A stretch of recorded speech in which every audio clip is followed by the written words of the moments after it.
I'm Dr Louise Newson. I'm a GP and menopause specialist, and I'm also the founder of the Newson Health Menopause and Wellbeing Centre here in Stratford-upon-Avon. I'm also the founder of the free Balance app. Each week on my podcast, join me and my special guests where we discuss all things perimenopause and menopause. We talk about the latest research, bust myths on menopause symptoms and treatments, and often share moving and always inspirational personal stories. This podcast is brought to you by the Newson Health Group, which has clinics across the UK dedicated to providing individualised perimenopause and menopause care for all women.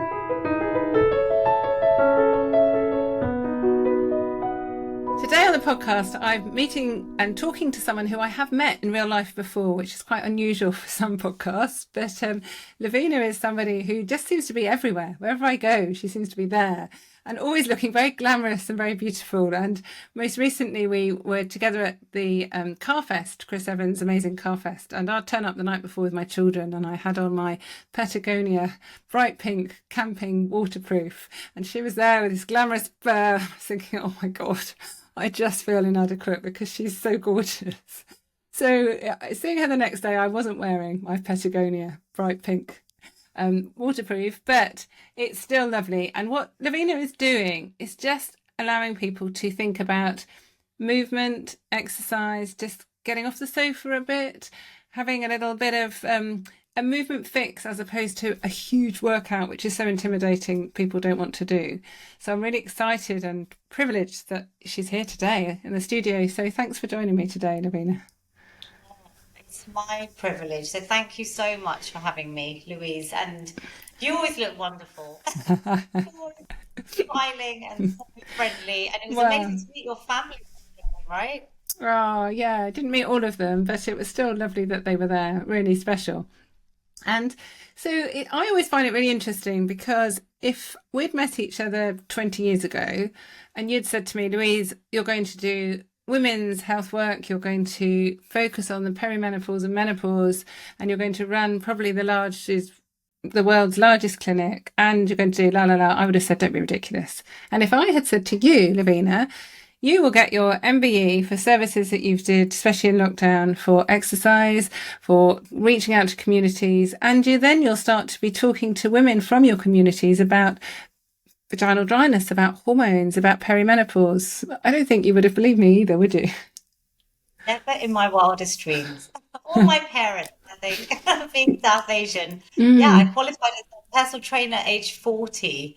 And I am very honest in saying that I was never, ever into exercise.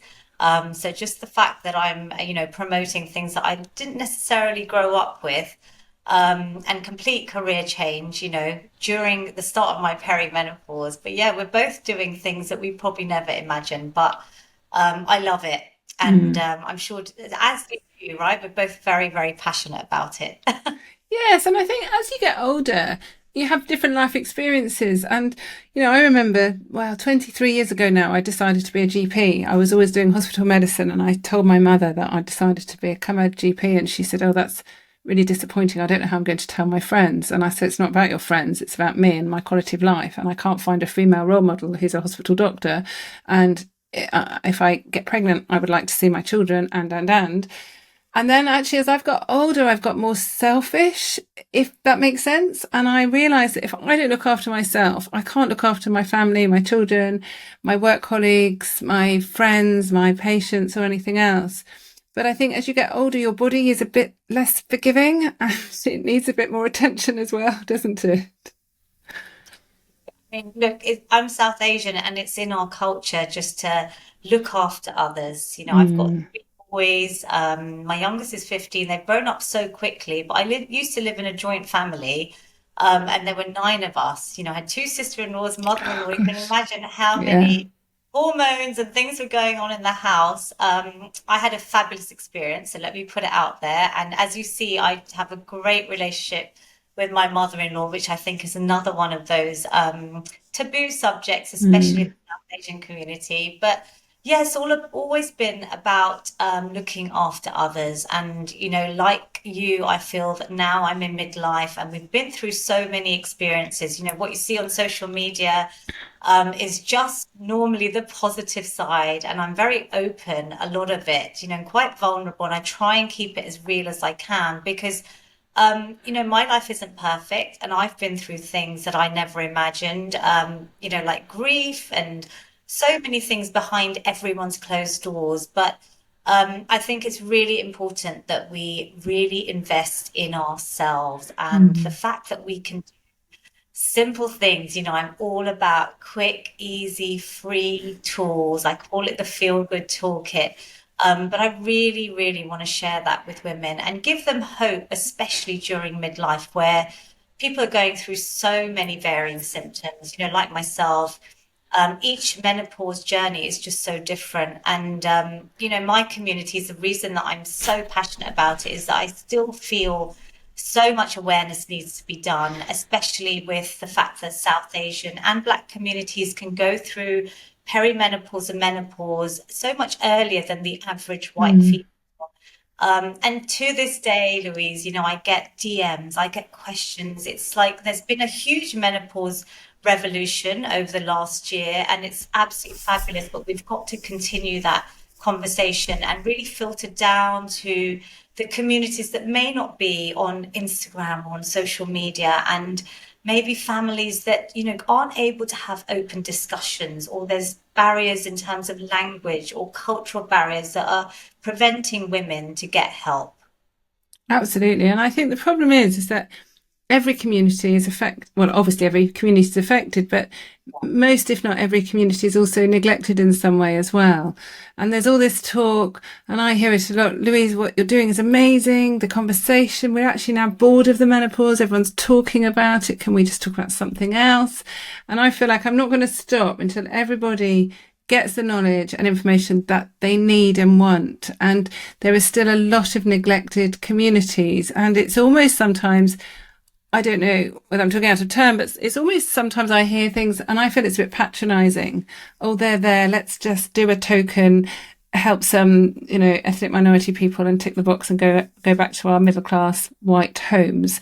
And that's completely wrong. And I think as healthcare professionals, especially when I was obviously a GP for many years, I've been very privileged actually to come across people from all sorts of backgrounds. I've been to houses that you would not even believe people live like. But I've done it as part of my job. But actually, I've always learnt things and I've always realised that these people, whatever aspect of life, they actually need more information than they're getting, and they need it in different ways as well. So for some people, it will be as easy as Googling. Other people, they prefer the secrecy of their phone on an app. Other Yeah. people would like to read something in their own language. Or other people, it might be their sister or daughter or, someone at their place of worship that they learn from. It really varies, doesn't it?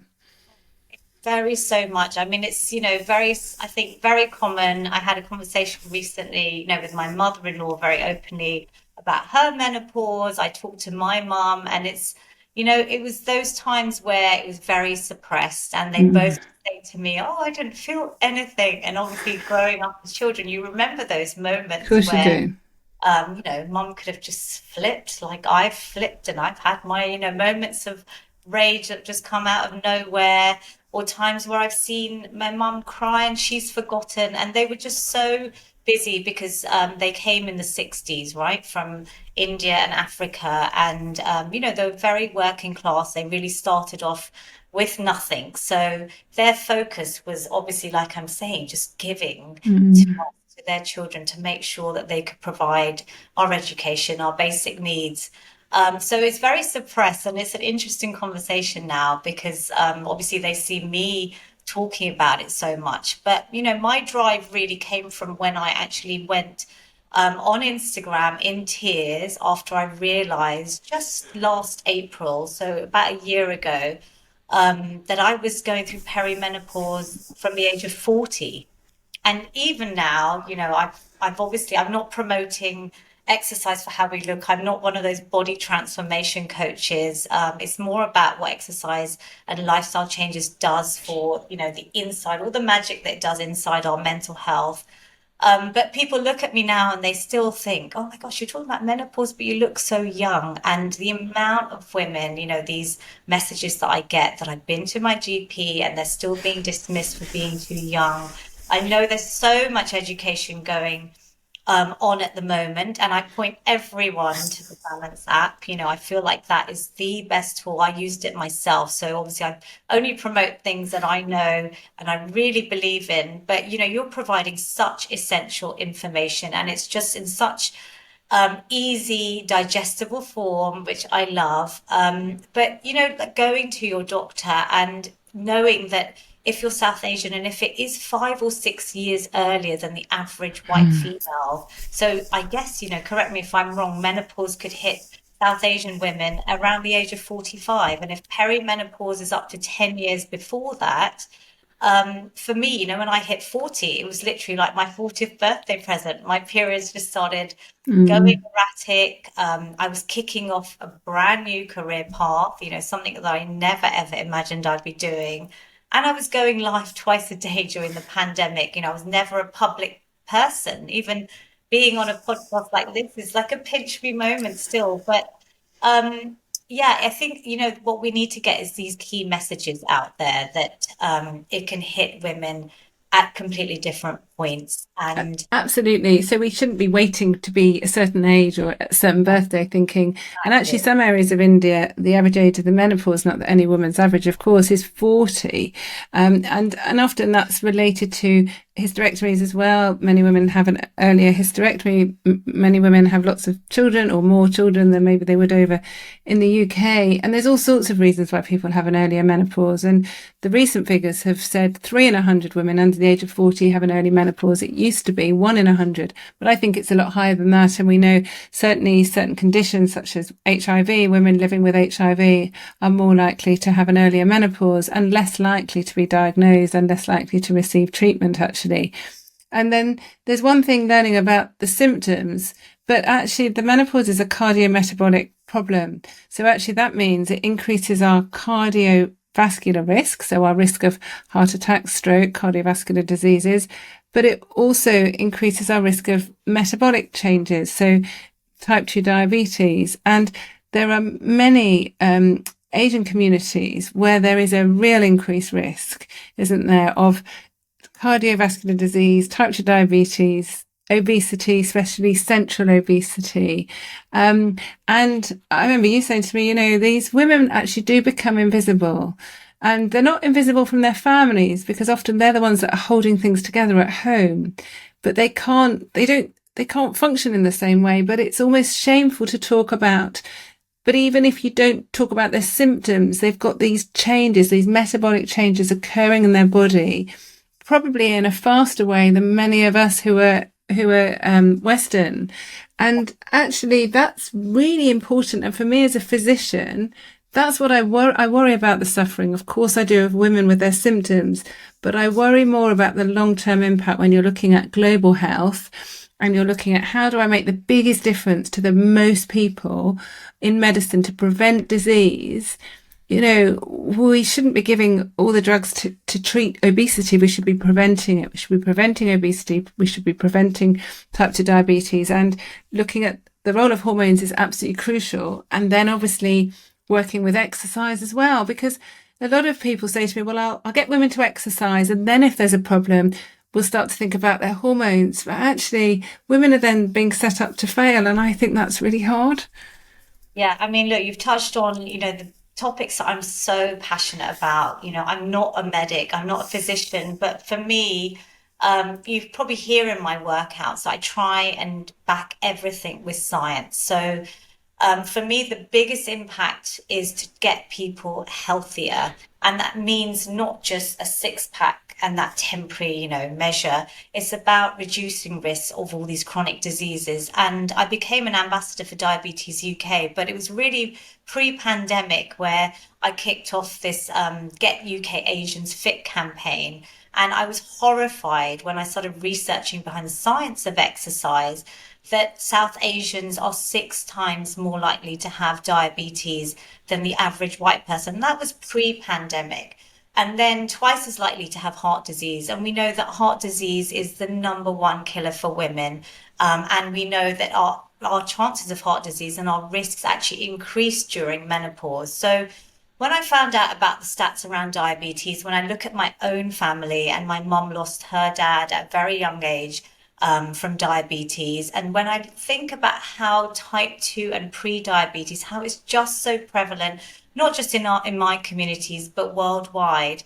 And when I look at how exercise, lifestyle changes, eating healthily, sleep, our stress management, it's more a holistic approach. So it's not just about exercise, come on, we've got to go and do it. Because like you say, women's symptoms can vary so much. And sometimes you just don't have the motivation, right, to actually go and do that hour-long workout. And that's where, when I discovered exercise snacking, it was back in 2017. It was just a random study that I read, and I just couldn't believe what I was reading. It was very early on, and I feel like it's coming out in mainstream now, and I'm very excited for my book that will be coming out about all of this. But it was quite early on that I discovered that, just small bite-sized amounts of movement are as effective, if not more effective, than the hour-long workout that most of us can't fit into our lifestyles, men and women, let alone women going through terrible symptoms of perimenopause.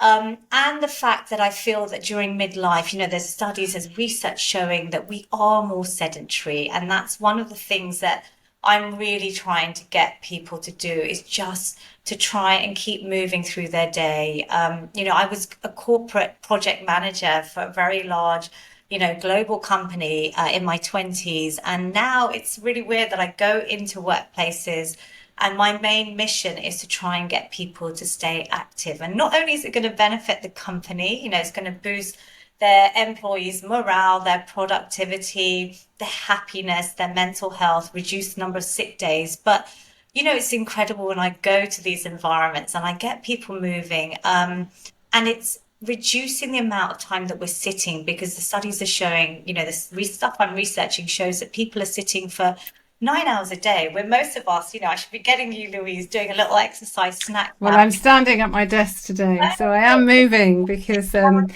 it's well done. But it's so important. If we're not sitting at our desk, we're sitting on our phones, we're just scrouching over, and that sort of awful posture is just so wrong. And it is hard, and I, as many people know, really enjoy doing yoga. But sometimes, quite often, I always get up early, but I get up and do 20 minutes yoga before I have a shower. And I try and do that 3 times a week. So that's an extra hour. But then I also do, like today, I did a longer hour practice because it's Sunday and I can do that. So then I think, well, actually, I've done 2 hours, which actually, it's not brilliant, but it's fine. But then I also did, because I knew you were coming on the podcast, I actually did 2 days ago, I just did a 10 minutes with some small weight. It was upper body. It was just very, very light weights. But when I picked them up, I was like, oh, this is nothing, because my husband has quite big weights at home that he's flexing about. So I thought, I'll do this. Oh my goodness, 8 minutes in, I was just had enough. And then I thought, right, no, Lavina says. So I did a 5-minute abdominal muscles sort of core workout. Now my core is strong because of yoga, because I've done yoga for a long time. So I do pride myself for having, really good tone and core. But 5 minutes of that. And then yesterday, I actually didn't do a yoga practice because I thought, my arms are sore. My tummy's a bit sore. But I was obviously using muscles that I maybe don't use, but also in a different way as well. And I think this whole muscle memory is very interesting, isn't it? We just sort of, it's very easy to do the same. And even my yoga practice, I do different style of yoga. I do Ashtanga yoga very sort of almost religiously on a Wednesday, but I do mix it up a bit. And that's when you do these, you're not too formulaic, are you? And I think that's really important. Variety is key. So, oh my God, firstly, I'm so proud of you, and you get a big gold star. Oh, thank you. But yeah, what you've just, just the fact that you've tried something new and you felt the difference. So I think a lot of the time, especially, for me, I I started my strength training journey when my youngest went into kindergarten. So it was only 12 years ago. I mean, that was when I was in my early 30s. I'm 45 now. And I'd never ever lifted weights in my life. I mean, the only thing I'd lifted was, my handbag and my suitcase and my travels or whatever. And what I found really, I mean, the light bulb moment was when I just saw, I was going through challenges in life, and it was what it did for my mental health. And you've probably heard my slogan, to exercise for sanity, not vanity. But I truly believe in that so much, that the fact that it can help your mental health, and my whole feel good with Lavina is all around feeling good. The endorphins that are released, these happy hormones that even after a couple of minutes of movement, and whatever you choose to do, be it yoga, be it go for a feel good walk, I always promote going outdoors if you can, exposing yourself to nature, just that has incredible science behind it in improving our health and reducing things like anxiety and depression, which is so common, especially for menopausal women. But yeah, it was lifting weights that I felt was the missing piece of the jigsaw for a lot of people's exercise routines, if you want to call it. Because a lot of women, do go to the gym, and they just go straight onto the treadmill or the row, something that they're very comfortable with. And it was a pandemic, really, that I think one of the best things that came out of it was the fact that people then got so comfortable working out from home or trying new things, just that daily 30 minutes that we could go outside, and people started running or they started walking. And for me, walking literally is my therapy. It's that time where I just try and switch off. It's a time that's given me the most creativity, really. Like some of these crazy ideas and the things that I've done over the last few years came on my walks. But yeah, you've got to find something that you enjoy. But I am very passionate about promoting strength training, and it doesn't mean lifting heavy weights. Like just the fact that you're already doing body weight with yoga, which is absolutely fabulous. So that's a form of weight bearing exercise, and that's really important for our bone health. So we know about the risks of osteoporosis. And just that load, be it your body weight or as you progress, maybe through your strength training journeys, called progressive overload. And that's how you can slowly, gradually over time. You may see me lifting huge heavy weights on my Instagram, but that's just something that I have found that I love. But yeah, so bone health is important, our heart health, which you touched on. And we know that, this year, 2023, is our World Menopause Month, really, is focused on cardiovascular disease, which I'm thrilled about. And then the other side is our brain health. And, I'm an ambassador for Alzheimer's Society as well, because actually when I lost my grandmother, she lived to 97, but her last decade of her life there was so much suffering. And as a South Asian family, we found it so immensely difficult to talk about dementia. It's a real taboo subject out there that families just don't like to confront. And especially when you see, the mother of our whole family suffering like that. When I actually started getting my symptoms, my early 40s, where I got that brain fog, and I was thinking, oh my goodness, my brain is like the thing I'm relying on at the moment. And I was doing a lot of public facing work. I was then on social media. It really scared me. And like a lot of women, I did worry, am I going through early onset dementia or Alzheimer's? So exercise is one of the best tools that we can use to reduce risks of dementia as well. And I say keep our brains fit. I did a TED talk literally just on the fact that exercise can actually not only boost your existing brain cells, but it can grow a new brain cells in your hippocampus. It can really help with our memory. And the fact that we're losing so many women, in menopause, in the workplace, is one of those things that I know we're both so passionate about. And I do feel, the confidence, the self-esteem, it just kind of drops when you start thinking, oh my goodness, I'm starting to forget things. And I may be, in front of my colleagues and they're going to judge me, or how am I actually going to get around this? And there's, even just the TED talk for me was a scary moment because I had no teleprompter and I had to do 18 minutes of speaking off by heart. And I knew that was all the things that I wanted to get into that short amount of time. But it's, I did a little workout before I did my TED talk because I knew the science behind it. So, even just going into a big meeting, if you're going into a big meeting, ladies, or if you're going into your GP appointment and you're worried about how you want to talk about your symptoms or any situation that's putting you a little bit uncomfortable, just do a minute. Just do 2 minutes. I mean, we could even just do a bit of boxing now. You could do some sit and stands. You could do some stuff even at your chair, which is the stuff that I do with my mother-in-law. And we've continued those workouts every week just to show not just the elderly, that was the market that I was really passionate about during the pandemic with her.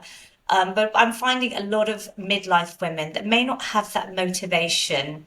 And it's just a great way to start, right? You can do simple chair movements with our tin cans, our plastic bottles, no expensive gym equipment. You can do it from the comfort of your home.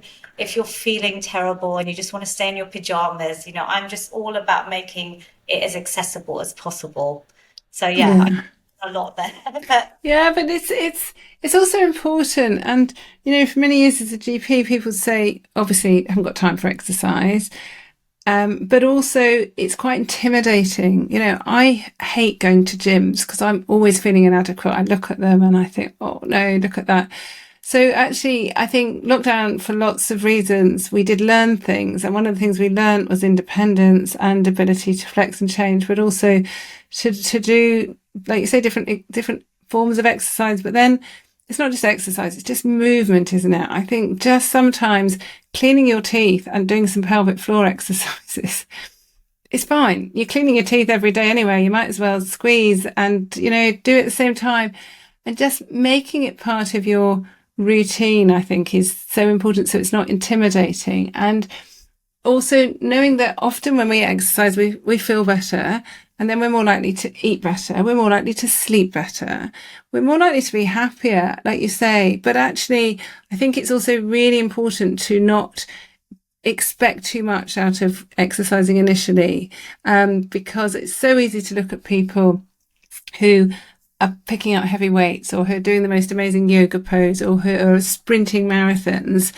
And then and women often, especially when they're perimenopause or menopausal, have very low self-esteem anyway, these feelings of reduced self-worth.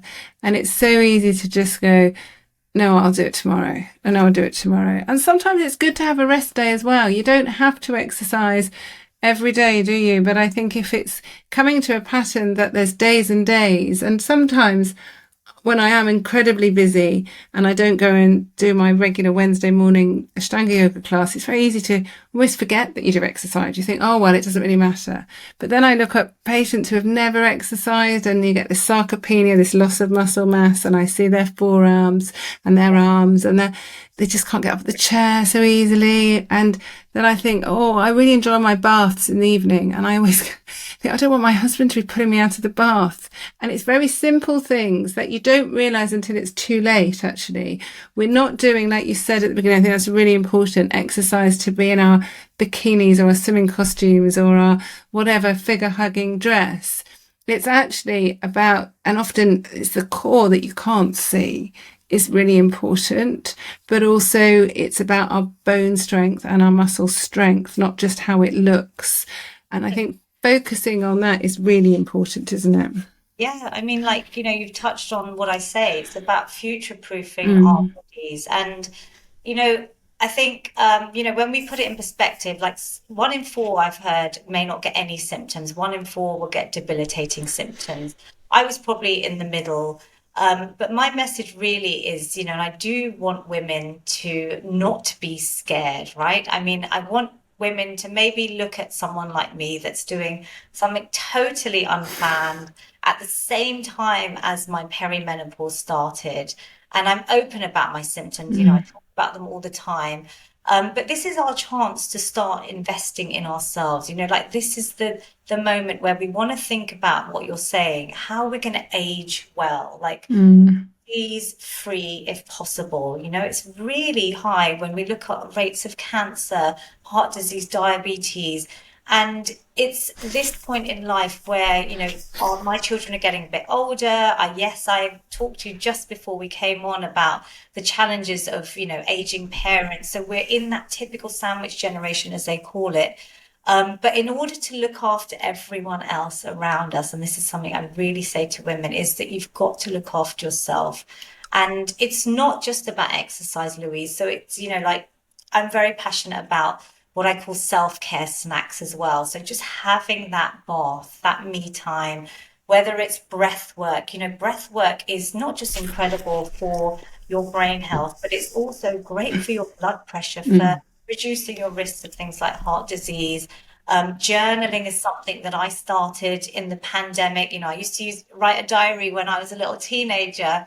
But it's just really helped me not just keep on track of my symptoms, like using the Balance app as well, but it's just a way for me to write away my worries. And sometimes small things like just finding little tools that I say that you can do during your day.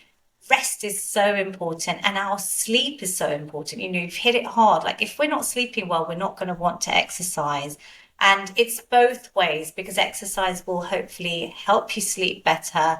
But it's looking at a very holistic approach about. And I want women to be kind to yourselves, like just start off small. It's not about comparing yourself to others. And I feel that's the hard bit with social media. You've got daughters.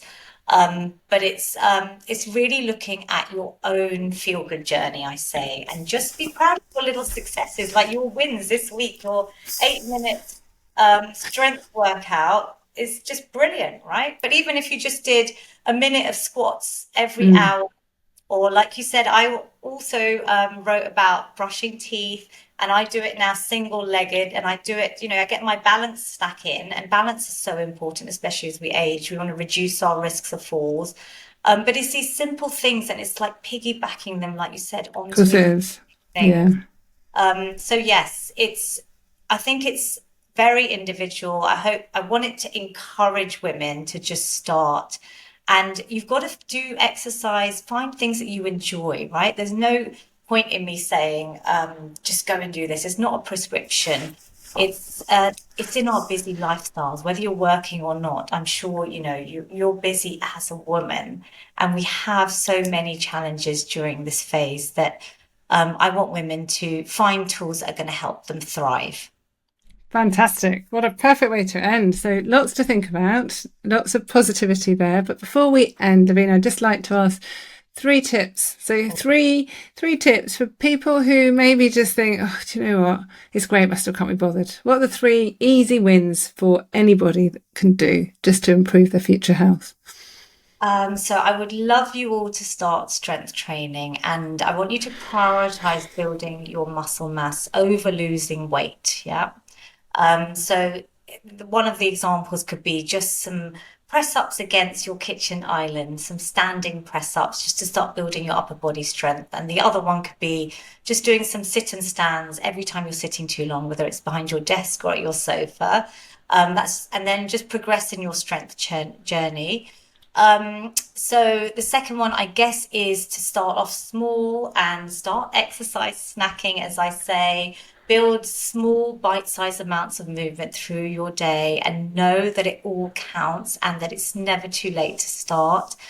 And I guess number 3 is, like this, it's an honor being on this, and it's great because it's just helping us share our experiences. We're all different. I want women to keep talking, to keep learning, keep educating yourself, and keep sharing your journey with everyone around you, right? So this ripple effect of me, I share it very openly with my boys, my husband, my dad even now. And, that's conversations that I never thought I'd be comfortable speaking about as a South Asian woman. But this is really important so that we do start filtering these messages down to everyone, not just, I guess, like the middle class, but to all communities.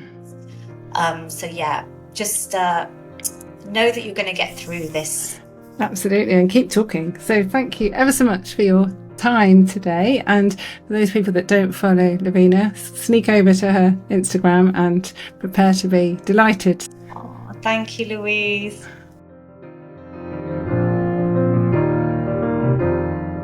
You can find out more about Newson Health Group by visiting www.newsonhealth.co.uk. And you can download the free Balance app on the App Store or Google Play.